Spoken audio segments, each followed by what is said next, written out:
Welcome to podcast number 2 in my podcast series, Life Around Day Trading. So today I want to dive into the subject about cryptocurrency, gold, or money.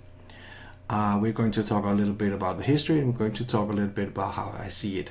I know this is a very controversial subject, and you don't have to agree with me, but you can just hear me on how I view it. Alright, so first of all, historically, we have been having gold and use gold for about 5,000 years as a medium of exchange and also like a store of value.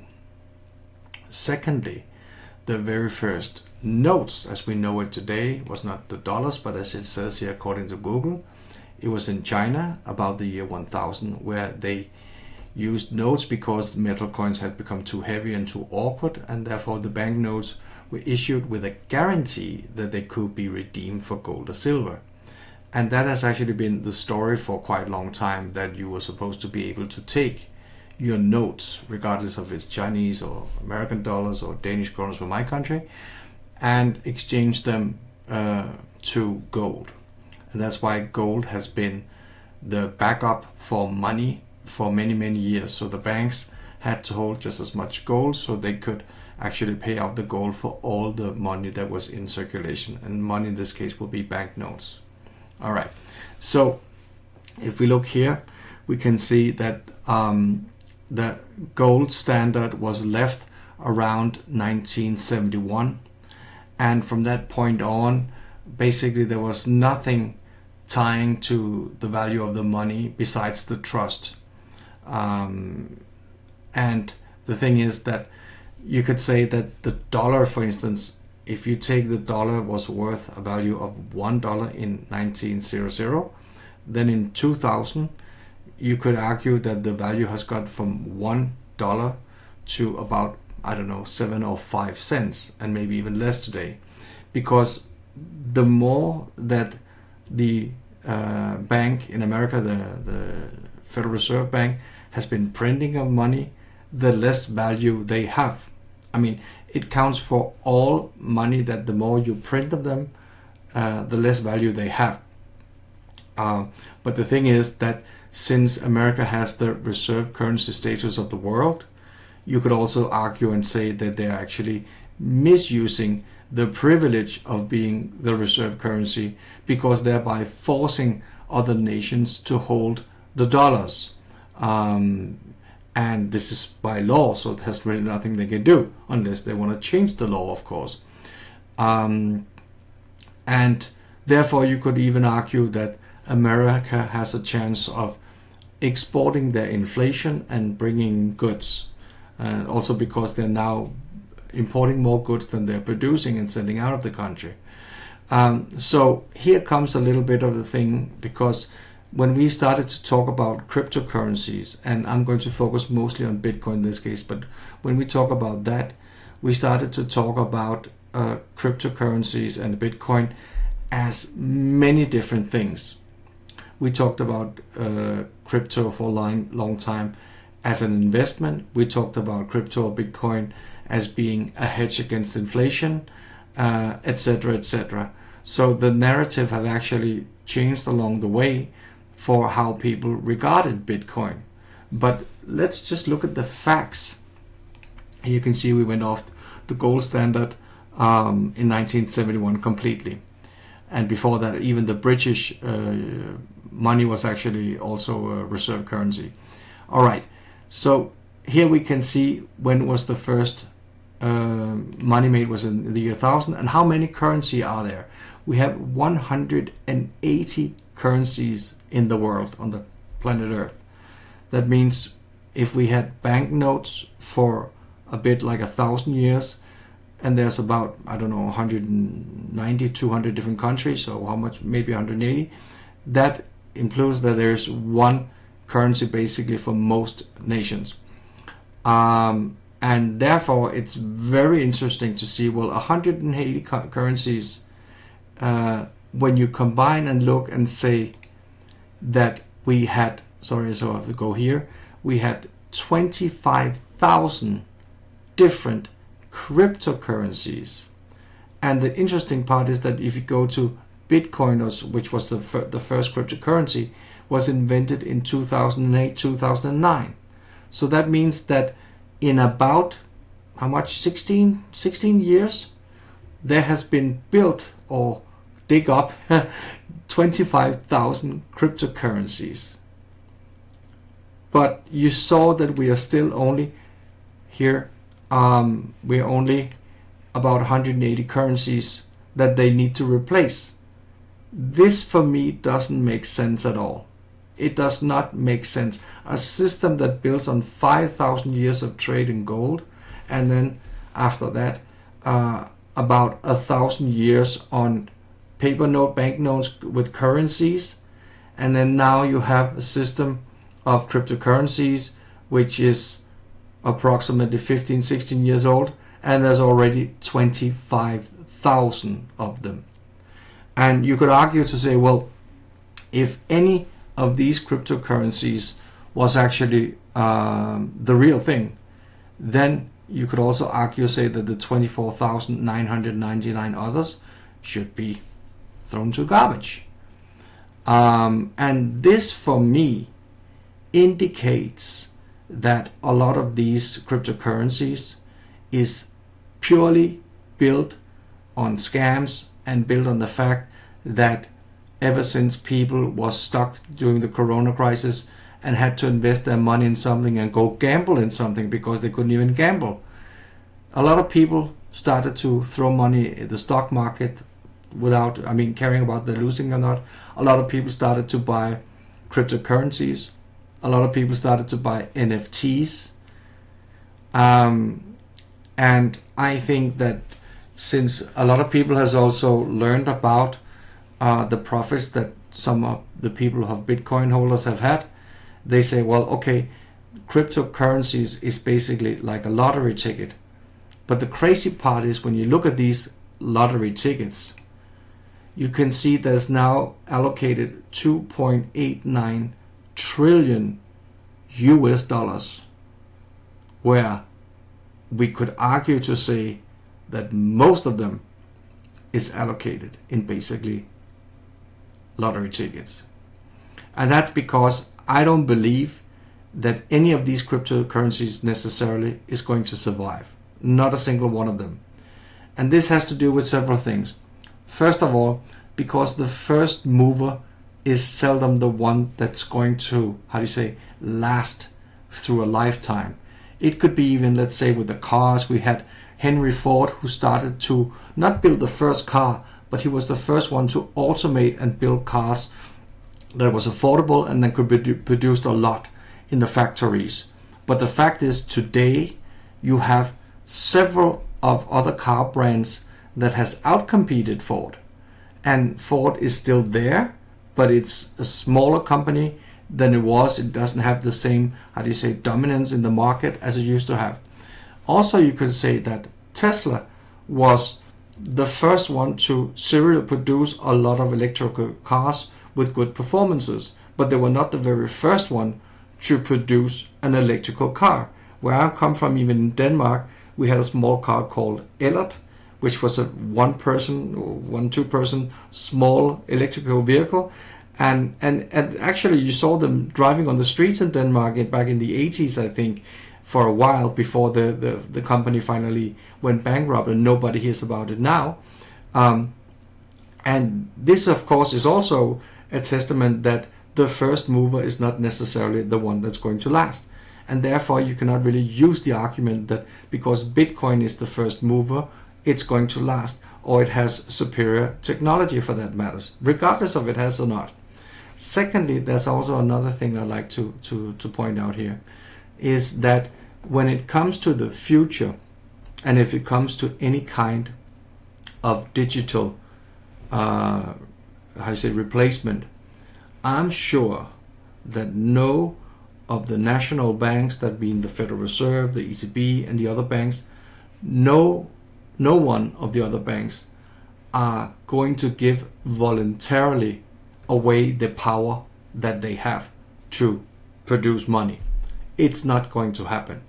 So what I could see is more likely to happen is that we can get a digital currency from the ECB, we can get it from the Federal Reserve, and that to some extent could be, how do you say, on a path where you kind of slowly remove the old money and get in the new money, but that's going to take a long time.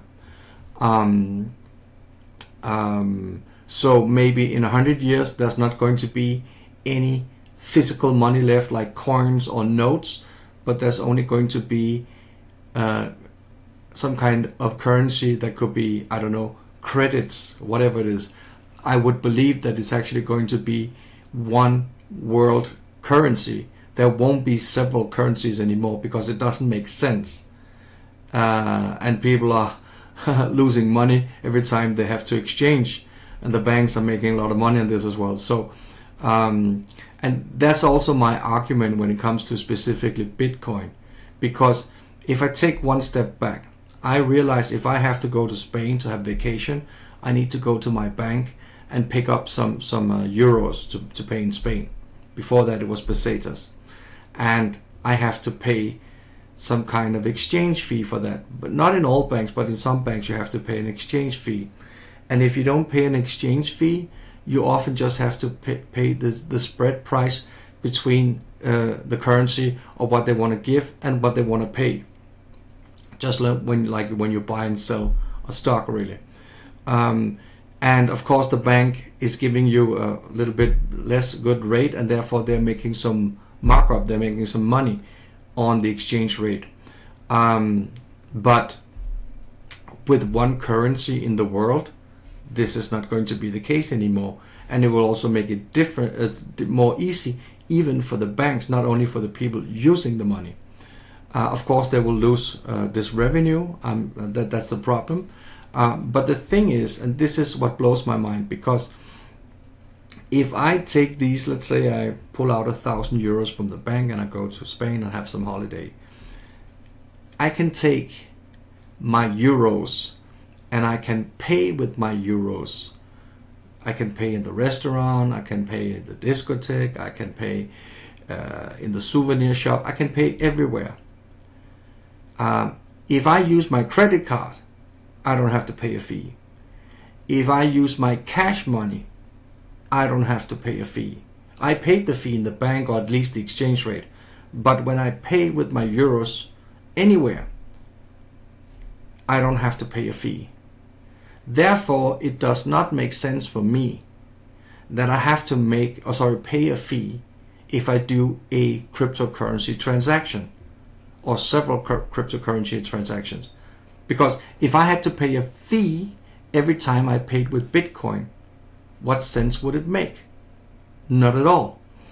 And also, when we look at specifically Bitcoin, there's actually something very interesting here, because I found what I believe is the original paper from Satoshi Nakamoto, who nobody knows is. In the beginning, I remember everybody said, buy Bitcoin. I got a lot of spam emails, and none of them included the word sell Bitcoin. All of them was just buy Bitcoin. And I'm not sure exactly how the net works and how the bots works, but I'm sure that to some extent they pick up or sniff up all these emails and how the words are put together. So if the bots picks up all this buy Bitcoin all the time, that will somehow spread, and there will be a more hype about it. And since the only word people hear, and I remember from years ago, was buy Bitcoin, then you have to, push your nose and say, why don't I get any letter saying sell Bitcoin, or email saying that sell Bitcoin, or an email saying pay with Bitcoin? I got a few of those, but most of them was just buy Bitcoin. And for a while in the beginning, I remember that a lot of these, these arguments for Bitcoin people and crypto people was, cryptocurrency is the new thing. It's going to make money obsolete and everybody will use cryptocurrencies in the future. So that means that they were trying to argue that Bitcoin was like a replacement for money, that being even gold, but also being cash money, I mean banknotes. But the funny thing is, that first of all, that hasn't happened in 16 years. I mean, I cannot go anywhere. I haven't been anywhere here in Denmark, which is a quite, advanced IT technology related country. I haven't seen a single place where they offer me to pay in Bitcoin. And luckily nobody has offered to pay any salary to me in Bitcoin for that matters as well. Of course, because the Bitcoin fluctuates so much in price. So the adaptation is not there, whereas adaptation of other things like computers, telephones and so has been much more quicker. But anyhow, back to the start, that they said, oh, we're going to have Bitcoin because this is going to be the replacement for the money. I remember it was even on the news, But then suddenly, after a while, even though the price went up and down, it fluctuated a lot, suddenly people started to say in these communities, and the communication was that now cryptocurrency was a hedge against inflation. But in order to be a hedge against inflation, there needs to be some kind of intrinsic value in a cryptocurrency, some inner value, and there is no inner value in a string of code that you can only transact if you have online access. I mean, I can pay with my cash in a store. I don't need electricity. I don't need online presence. I don't need anything. I can just hand them the money and I get some money back. So this for me in itself is completely ridiculously that I have to be having some kind of internet connection or power in order to do this transaction. All right.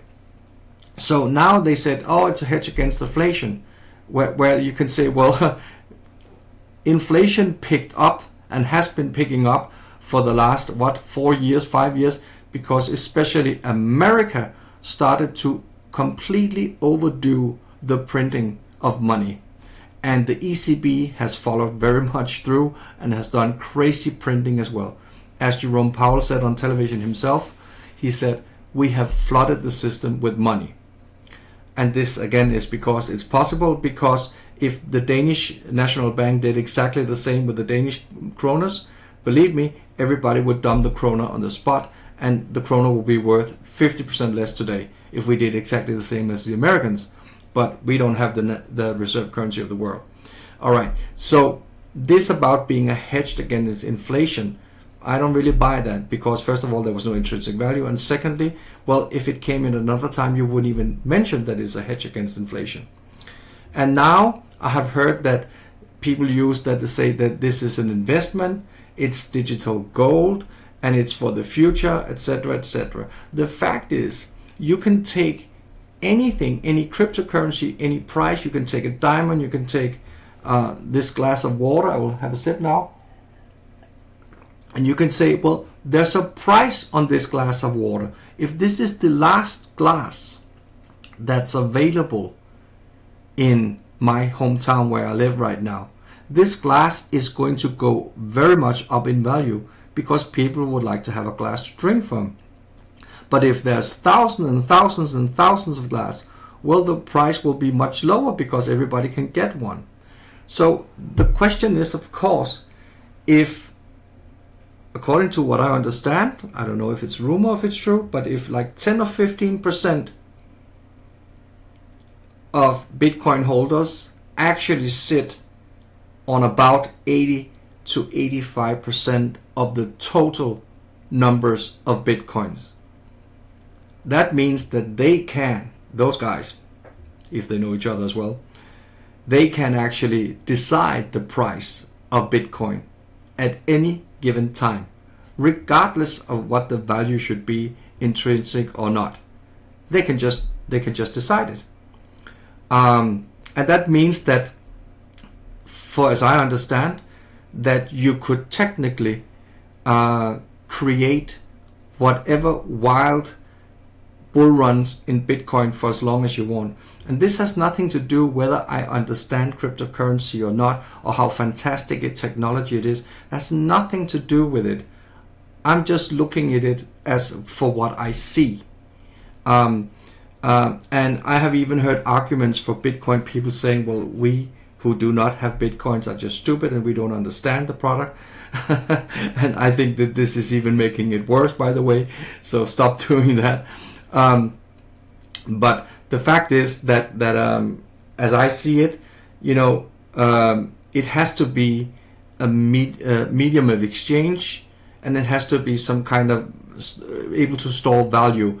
And just because the market currently decided that the price of Bitcoin is around 83,000 as I speak now, well, the market decided the price was 100,000 about, I don't know, 3 weeks ago.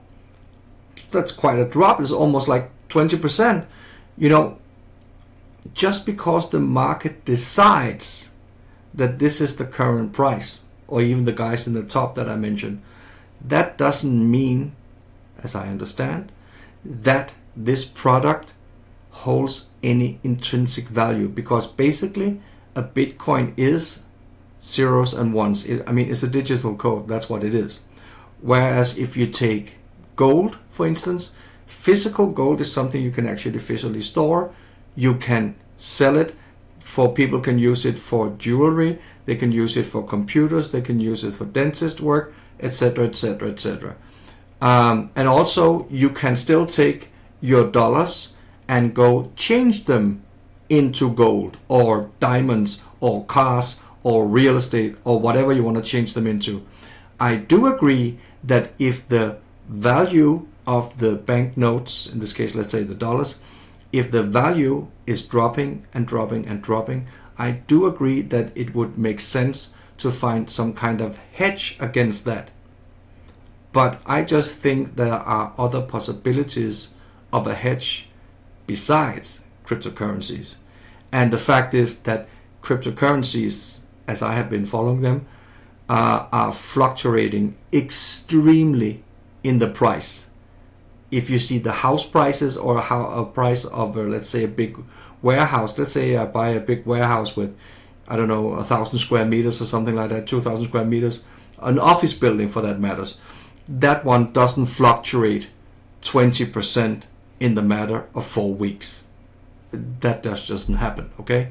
So, and also the building has intrinsic value. You can actually live in it, or you can use it, make condos in it, whatever.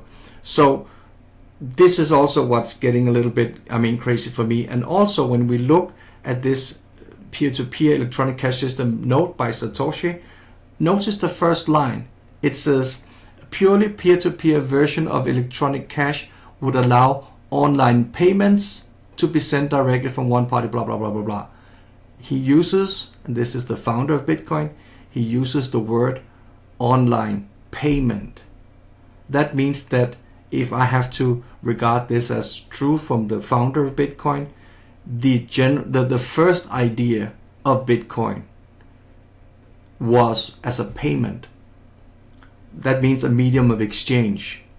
But again, I don't see anywhere in Denmark here where I necessarily can pay in Bitcoin. Of course there are some, but there are very few. And you have to think there must be a reason why the government, why the whole system hasn't adopted this yet. It is 16 years old. It has been presented, I remember, in television in the 7 o'clock news, 12 years ago.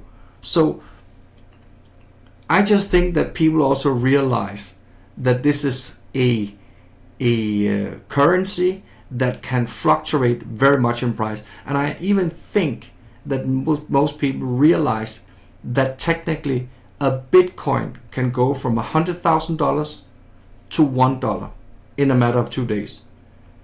But at the same time, people also realize that 1,000 kilos or whatever of gold doesn't go from $100,000 to $1 in 2 days. And that's a huge difference there. But in this case, if we take the original idea from Satoshi Nakamoto, well, we should use it as payments. We shouldn't use it as a lottery ticket, and we shouldn't keep it So the price of a Bitcoin, or whatever coin it was, but the price of a Bitcoin can just rise and rise and rise and rise. It doesn't make sense when Michael Saylor and all the other ones go and say, I'm never going to sell my Bitcoin, or I won't sell them until they hit 1 million. I completely understand that it's possible for the Bitcoin to go to the moon with the price. I understand that. And for those guys who actually holds the Bitcoins all that way, well, some of them are going to be very lucky and cash in a lot of things. Funny is, they're going to cash in banknotes, by the way. But of these people getting extremely rich from this, there will be much more people losing a lot of money. This you have to think about as well. And again, I have to go back to the original statement saying, well, if this is a medium for payment, a medium of exchange, I don't understand why we haven't seen this adaptation in about 16 years. But I would also presume that people get scared when they see 25,000 different cryptocurrencies to choose from. All right. Actually, in this letter from Satoshi, there's also some else thing that actually caught my mind a little bit, because he says, let's see here. He says, while the system works well enough for most transactions, it still suffers from inherent weaknesses of the trust-based model. So that means that, as I understand, that Bitcoin is an alternative to doing a transaction in the bank, via the bank, or other ways. So you could do a transaction without, the government sniffing in or whoever sniffing in, but at the same time still with the records of who paid what to who. But the thing is that according to Satoshi, he even says that the system works well enough for most transactions. Then you cannot use the argument that Bitcoin is going to replace money if Satoshi himself offers this as an alternative, or how do you say, like a side product to money. I understand we cannot use gold anymore because walking with a piece of gold in the pocket is a bit too heavy, but so it is. And also one thing that actually caught my mind here, or my eyes, was he says here, I must admit I'm not exactly into this, but he says, let's see, here it goes. I'm gonna have to see if I can find it wrong. Here it is.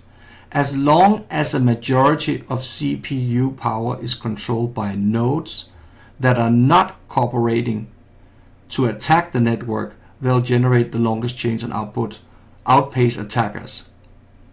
So that basically, as I understand this, means that if you have an army of computing power, or you, let's say,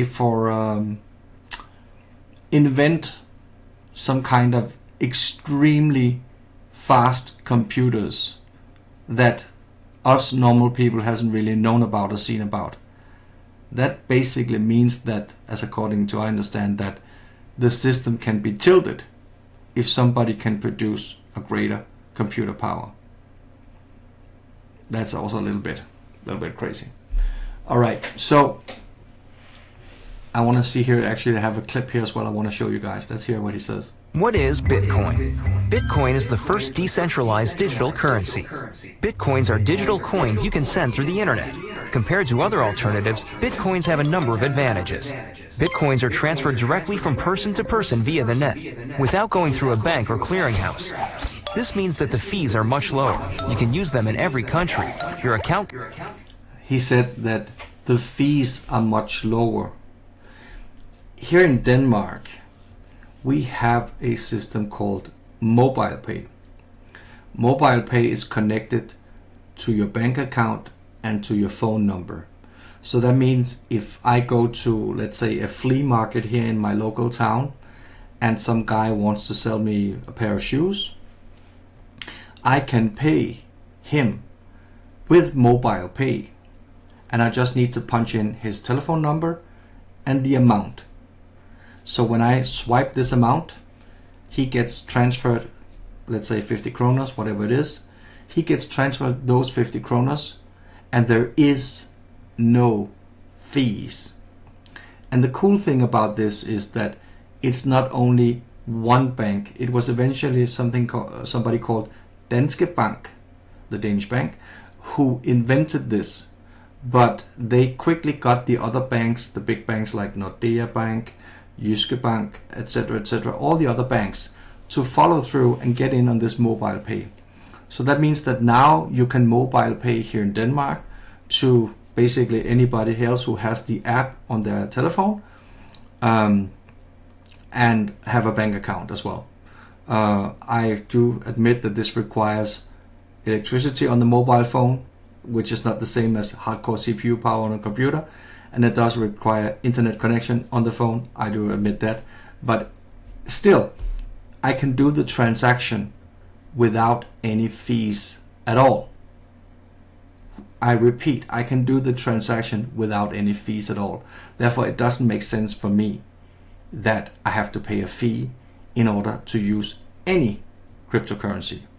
And I could even imagine that the system like mobile pay that I just mentioned could actually be a system that could be opened up to most of the world. It wouldn't surprise me if they sling on a small fee in the bottom anyhow, but even that fee, I guess, would be smaller than maybe a Bitcoin fee. According to what I saw when I did some tests here on this bitcoin.org, it looks like the fees are actually quite substantial. Then you might say, well, what about all the banks, JP Morgan and etc., who's now also buying Bitcoin or investing in Bitcoin or doing these Bitcoin ETFs, etc. Well, I think it is like with everything else, that when the big players see how many of the normal people who wants to go and buy these lottery tickets, aka cryptocurrencies, they want to have their piece of the share. I mean, they want to have some of these money. So that's why they can do an ETF, and therefore they can make money no matter if it goes up and down. And you who wants to buy or sell Bitcoin or other cryptocurrencies as well, well, in this case for the ETF that follow Bitcoin, you will, in most cases, people will lose money anyhow, and the banks will get rich on that one.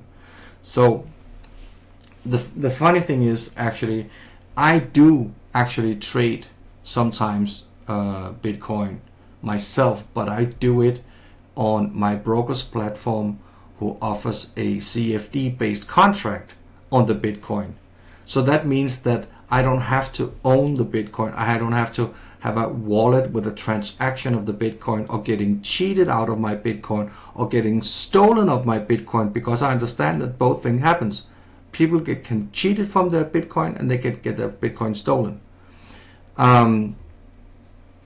So I can just trade the Bitcoin through the CFD contract, or Cardano, or Ether, and a couple more. I don't remember the names, but especially Bitcoin I do remember. So I just can trade the CFD. When the price goes up and down, I can just trade the movement. And I think this is more than enough for me, and it's fine that I can do it that way. But I think that if I were ever to own anything from Bitcoin, I think first of all it's too late, because you could argue to say, well, if the price, let's say if the price goes to $1 million, it could be, I don't know. When should I buy? Well, now it basically went from, how much was it down, like 20,000, 25,000, and all the way up to 100,000. So in order for me to even see a buy signal, it should at least retrace about 33%, 50% before you could even think about it.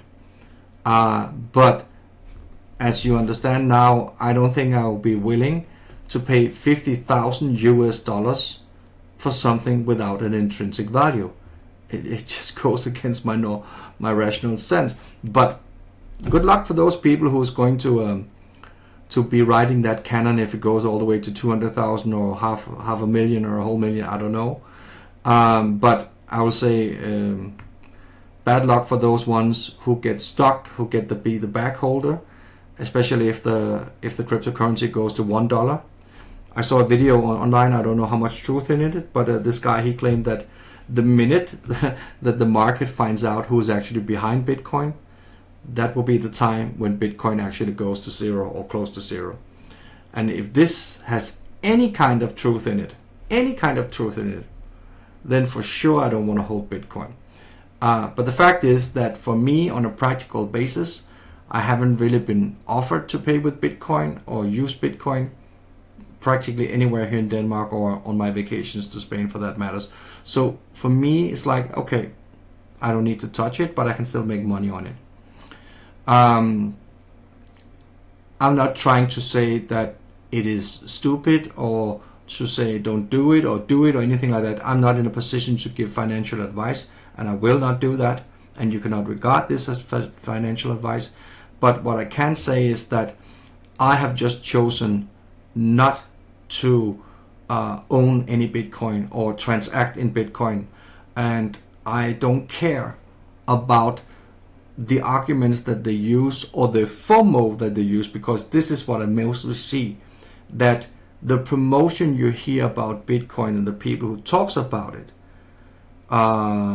is talking a lot about your fear or pushing your fear of missing out. And I remember I had an argument with a guy who said, oh, you should be on the Bitcoin train, blah, blah, blah, blah, blah, blah.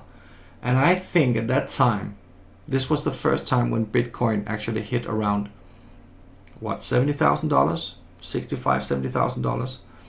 I said to him, well, I believe it's not going to go higher for now. I believe it's going to go lower. How much lower, I don't know. I have looked at the chart, and to me, it looked like a double top at that time, and I believe it's going to go lower. So that's what I said to him. And that means if I had Bitcoin now, I would sell it. Or in this case, I could have shorted the CFD. And he said, no, but you should be, you should be in Bitcoin and just hold to forever and blah, blah, blah, blah, blah. But the fact is that for the next 6 or 9 months, Bitcoin, I think it was almost a year, but at least 6 or 9 months, Bitcoin was actually beneath that level where we talked, me and this guy, about 65,000, 70,000. It was below.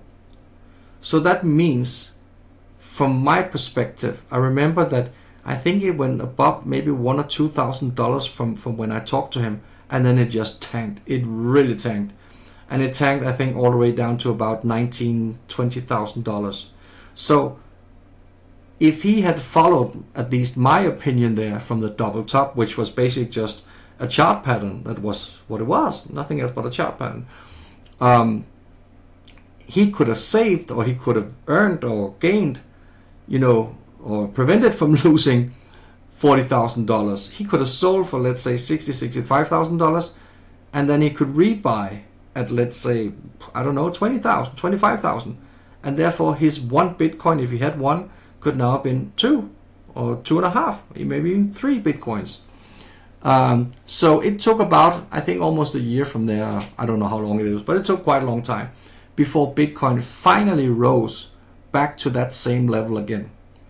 And wouldn't you know that this guy, he wrote me on Facebook to tell me, oh, what did I say to you? Bitcoin was going to go higher. So he actually remembered our conversation for so long time ago, where he could now, show his feathers and say, well, Bitcoin was a good investment because it's going higher, blah, blah, blah, blah. But this is, how you need to put things into context and how into perspective. That you could argue to say, I was right for 9 months, but I was wrong for I don't know, 3 months. So something like that. All right.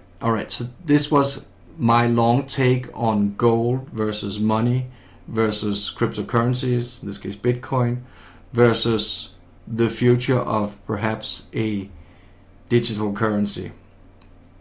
I hope you enjoyed this little podcast here. I hope that you will be okay that we don't agree. I think it's okay that we don't agree. You're more than welcome to leave a comment in the comment section. But if you're going to tell me that I'm an idiot because I don't understand Bitcoin, I think you should just leave it. There's no reason to comment then.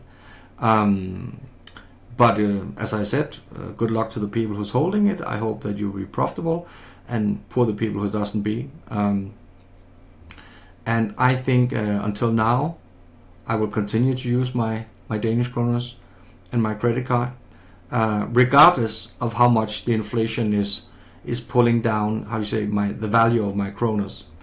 But then again, I could hedge against that inflation by buying some real estate or some diamonds or something completely different.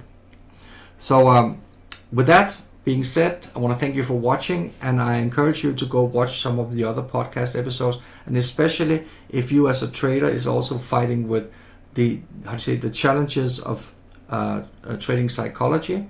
I will link to in the description my whole playlist around how to prepare your trading mindset and psychology. So look in the description, and thank you so much for watching this video. Bye.